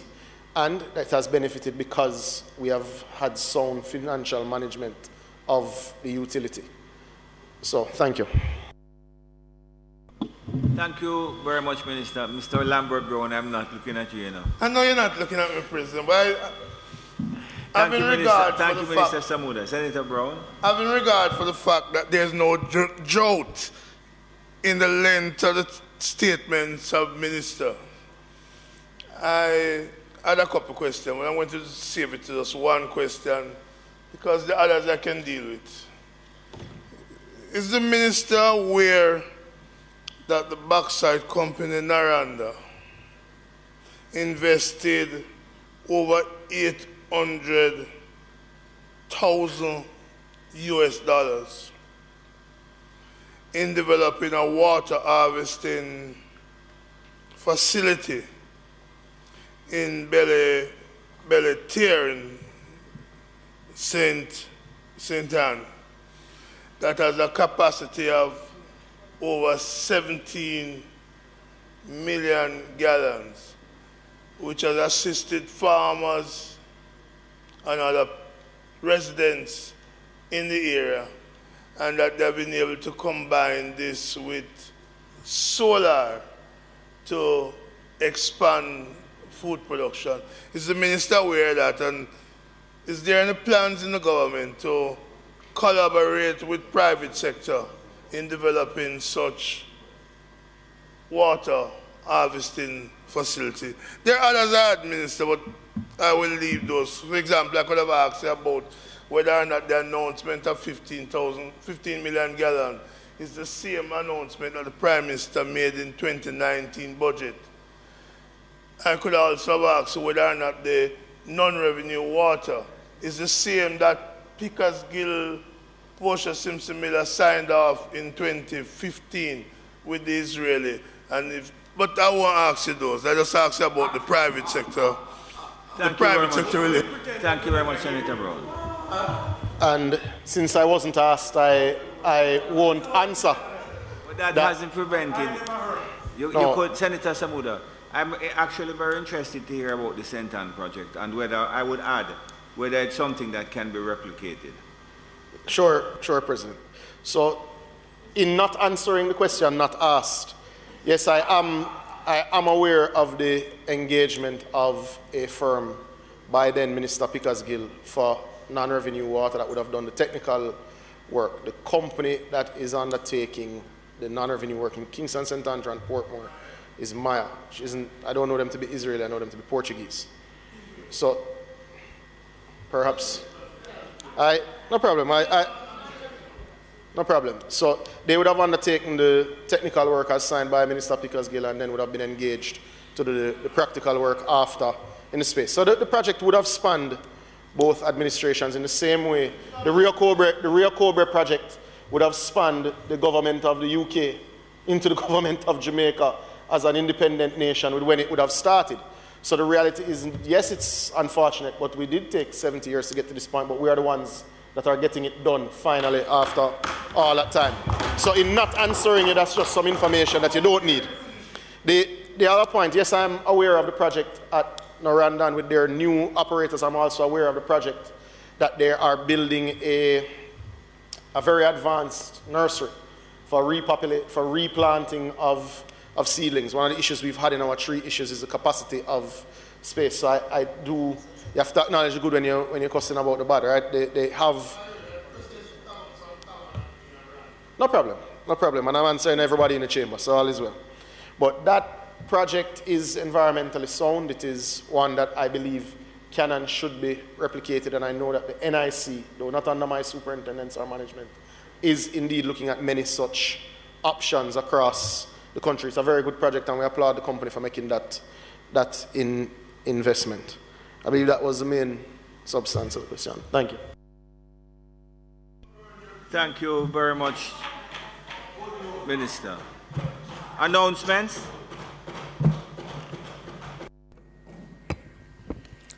Laid on the table of the Senate today are the following. Ministry Paper number 47 of 2023 entitled Annual Report of the Agro-Investment Corporation for the year ended March 31, 2020, and the Annual Report of the Agro-Investment Corporation 2020. Ministry Paper number 48 of 2023 entitled Annual Report of the National Environment and Planning Agency for 2020-11-2012, and the Annual Report of the National Environment and Planning Agency for 2021-2012. Ministry Paper number 49 of 2023 entitled Annual Report on Audited Financial Statements of the Banana Board for the year 2020, and the Report and Statements of Accounts of the Banana Board for the year 2020. Corrigendum to pages 14, 39 to 40, and 50 of the Annual Report of the Bank of Jamaica 2022, which was tabled in the Senate on Friday, April 21, 2023. The Jamaica Gazette Supplement, Proclamations, Rules and Regulations, Volume 146, numbers 119 and 120, containing proclamations number 8 and 9 of 2023. The Jamaica Gazette Supplement, Proclamations, Rules and Regulations, Volume 146, number 121, dated Tuesday, May 16, 2023, containing the Emergency Powers Parish of Clarendon Regulations 2023 under the Emergency Powers Act. The Jamaica Gazette Supplement, Proclamations, Rules and Regulations, Volume 146, number 122, dated Tuesday, May 16, 2023, containing the Emergency Powers Parishes of St. James and Hanover Regulations 2023 under the Emergency Powers Act, and the Auditor General's Department Certified Appropriation Accounts for Head 6,000 from the Office of the Services Commission for the year 2019-2020, and Head 16,000 Recurrent Office of the Cabinet for the year 2021-2022. Thank you, Madam Clerk. Bills brought from the Honorable House of Representatives, petitions, papers, Reports from committees. Notices of motions given orally. Thank you, Mr. President. Mr. President, with the resignation of former Senators Leslie Campbell and Natalie Campbell-Rodriguez, there is a need for the committees on which they served to have their membership supplemented.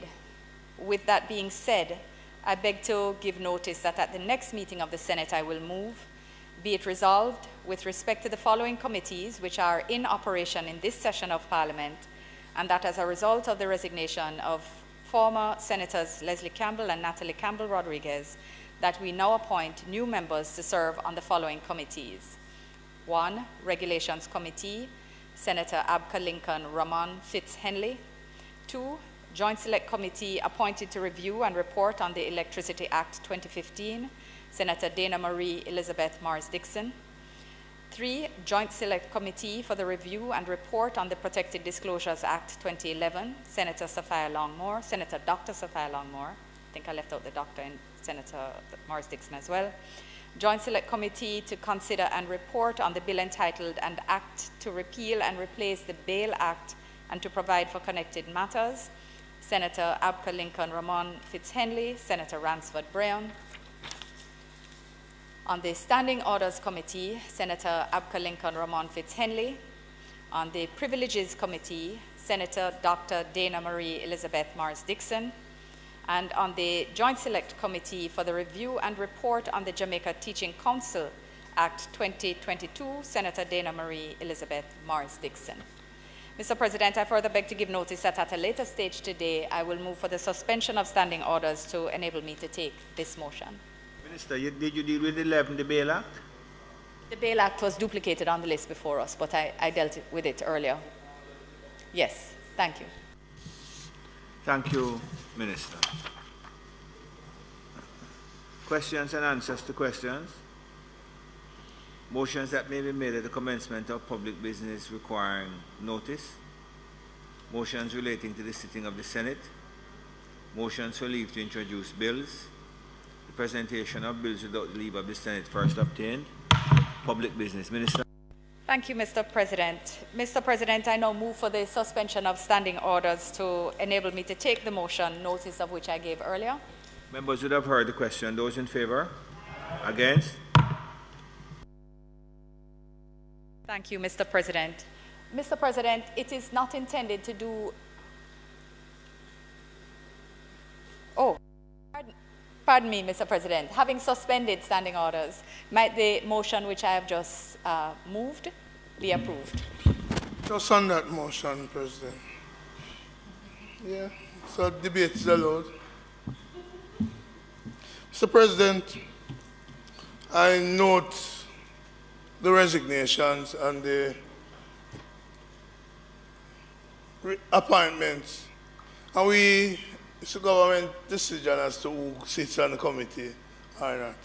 But I have hope that when this motion was being contemplated, that the motion for affirming the minimum wage order, which is due next Thursday for implementation, would have come to us at the same time. So it does not appear we're looking about the internal committee issues while ignoring the thousands of people who legally need to have the minimum wage order affirmed by both houses of Parliament. And I'm saddened that while I support this motion, I'm saddened. On a point of order. I am saddened that. Senator Brown, 1 minute, a point of order. Mr. President, all I was going to say is I'm saddened Mr. that we're President, I ignoring am the standing minimum on a wage point order. of order. There are rules to the proceedings in this chamber. They are documented, and Senator Brown's intervention was plainly in breach of the standing orders, irrelevant to the motion before us, with respect. May it please you, Mr. President. That was very... I shudder to think that minimum wage is irrelevant. That this Senate thinks that the minimum wage is irrelevant. Your intervention, Senator Golding, was timely and extremely eloquently put as a point of order. But Senator Brown, you have completed. I was about to complete my thing. I just asked you have completed. No, I was about to complete. I'm completing now. Okay, I really find so it. Senator Brown,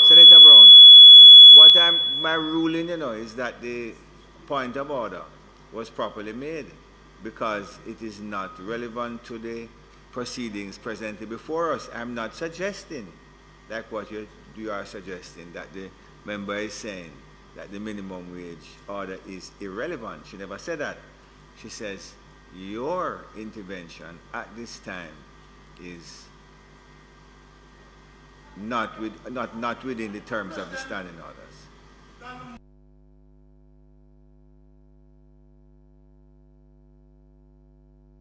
Been the issue discussed, and I believe that those who feel that that is irrelevant today are themselves irrelevant. Thank you very much. Thank you, Mr. President. Mr. President, notwithstanding the inappropriate raising of the matter, what I can certainly do is tell the people of Jamaica who are already aware that there could be nothing further from the truth that this government is not keeping at the forefront of our minds the workers of Jamaica who are in receipt of the lowest pay. And in that context, I had already taken the opportunity to verify whether affirmation by this House was in fact necessary, which it is not. I have also affirmed that the order, which is effective June 1, was already gazetted, and it was gazetted on, let me just find it here, because clearly the order was gazetted on Friday last, so that the minimum wage, the new minimum wage implemented by this administration, moving from $9,000 to $13,000 per week, as of June 1, was gazetted last week and will take effect. It has to be affirmed. The order has to be. Thank you very much. So the Minister, I take it, has completed the debate on the motion presented before us in relation if it could to be approved, Mr. the President. committees, and is asking that said motion be approved. Those in favor? Against? So ordered. Thank you, Mr. President. Mr. President, it is not intended to pursue any further business today, but I would like to take the opportunity as we close, as I wasn't present when the two new senators joined us, to offer my own personal welcome, and indeed to particularly welcome Senator Dr. Dana Morris Dixon to the Cabinet of Jamaica as well. Not only does she bring a wealth of private sector experience, and I know people have been saying that she's not known to them necessarily, but whenever I think that this person seated beside me was responsible for the establishment of Jamaica National Bank, JN Bank in London, at a time when the Caribbean continued to advocate for new correspondent banking relations to allow us to keep our commercial transactions and international trading relationships active because of critical issues happening within the financial sector. That she led that program, she led that project, she established it, she was the first group executive of that institution, first digital bank, Caribbean Bank in London. I think of the wealth of experience that is now to be delivered to this cabinet and to this Senate, ensuring that the areas of skills and digital transformation, which are acknowledged as major constraints to our growth, I say that it is a truly good day for Jamaica.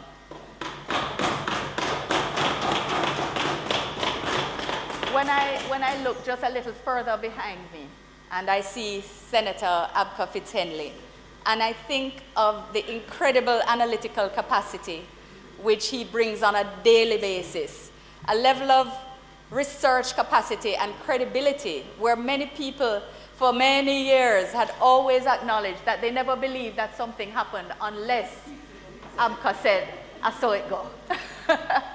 Meaning an ability to get it right, he brings that to this Senate. And accordingly, I want to just say that it's again a good day for Jamaica, and I welcome him and I welcome Senator Morris Dixon. I welcome them both, look forward to working with them both. And again, extend our thanks and appreciation to Senators Campbell and Senators Campbell-Rodriguez, who were both excellent members of this Senate, who contributed effectively and with deep passion for their country. I thank them for their service as well and wish them well in their future endeavors. Thank you, Mr. President, for allowing me latitude. That having been said, if the Senate could be adjourned for a date to be fixed, that would be. Thank you very much, Minister. The question is that the Senate be adjourned for a date to be fixed. Those in favor?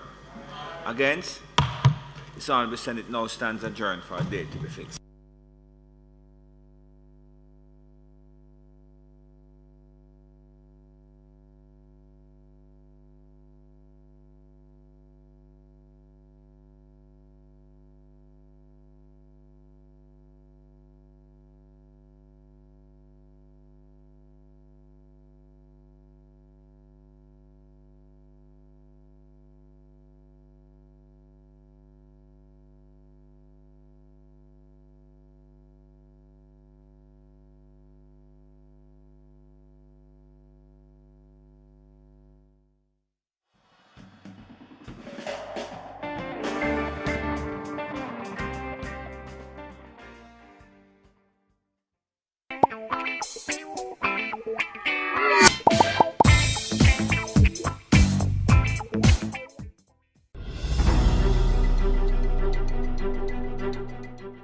Every Jamaican has the right to know what is happening in Parliament, to know when new laws are being passed, and to give their opinions on legislation before either house. Every Jamaican has the right to see their representatives in action, making laws, holding the executive to account, representing the people, working for the benefit of all Jamaicans. It is your right to observe first-hand meetings of the Senate, meetings of the House of Representatives, and the meetings of parliamentary committees. You may also take a tour of your parliament. To find out more about the Houses of Parliament, please call 876-922-0200, follow us on Instagram and Facebook, or visit our website at www.japarliament.gov.jm. This week on PBCJ Presents. Make coffee. If you invest $1 billion in the coffee industry over 5 years, which is an investment of $200 million per annum in the form of fertilizer, inputs, training to the 5,000 farmers, what you would see is an increase in the production from the current levels of 240,000 boxes to 450,000 boxes over 5 years. That strategic move alone would increase your income generated from the coffee industry alone in the first instance